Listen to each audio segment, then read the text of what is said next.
আগে রোনান বাংলাদেশের গর্জন, বাংলাদেশের সমর্থকদের গর্জন, লাল সবুজের পতাকা আজ গৌরব মহামান্বিত। সাউথ এশিয়ার সেরা বাংলাদেশ।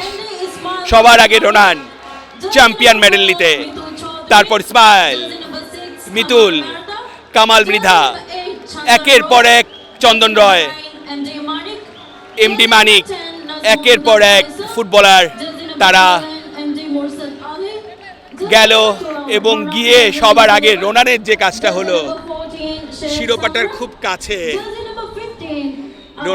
রোনান কি করবে শিরোপাটার সঙ্গে, পরে হাতে নিয়ে ঘুরবে, খেলবে, দেখবে। এই যে এই মুহূর্তটা, কাপটাকে চুমু দেওয়া, সবাই এসে সেই কাপটাকে আদর করা, কাপটাকে বুকে জড়িয়ে নেওয়া, দারুণ মুহূর্ত বাংলাদেশের ফুটবলের জন্য। অনূর্ধ্ব 20 ফুটবলারদের আনন্দের মুহূর্ত, সুন্দর মুহূর্ত।